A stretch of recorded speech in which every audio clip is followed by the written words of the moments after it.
Tralalalala, elämä on ihanaa.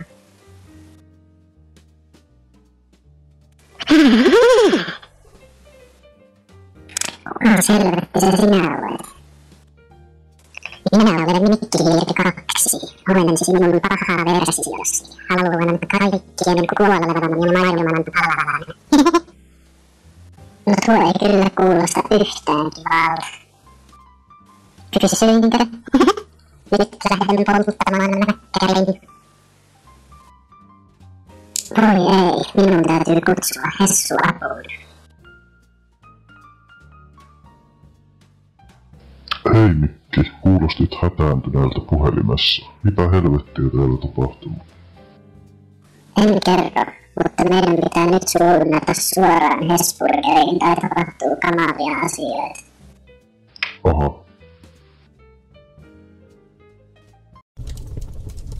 Voi ei, näyttää siltä, että myöhästyimme. Voisitko jo kertoa minulle, mitä oikein tapahtuu? En missään tapauksessa. Soitan nyt komissaario Sisulle ja kysyn, olisiko hänellä jotain kerrottavaa asiasta.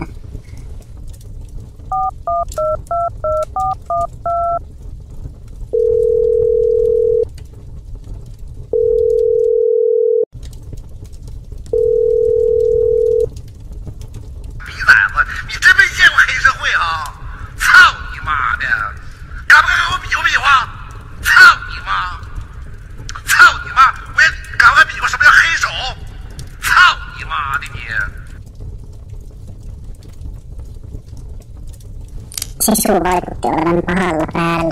Suunnataan nyt takaisin kotiin ja kuunnellaan, olisiko radiossa uutisia asiasta.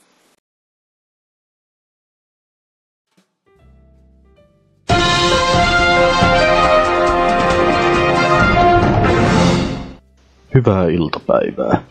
Tervetuloa Radioräpylän uutiskattaukseen. Ankkalinnan asukkaat ovat järkyttyneitä massamurhasta, joka tapahtui tänään paikallisessa Taco Bell-ravintolassa. Silminnäkijöiden mukaan paikallinen hyväntekijä Mikki Hiiri suuntasi ravintolaan käsiaseen kanssa, ampui kaikki paikalla olleet ihmiset, jonka jälkeen poliisien piirittäessä ravintolan hän päätti sytyttää sen tuleen. Ja muissa uutisissa. Pormestari Pösö on läskiho. Mikki, sinä senkin hirviö. Kuinka saatoit tehdä sen? Hessu, rauhoitu. Minä voin kyllä selittää asiaa. Turha selittää. Vittu mä tapan sut.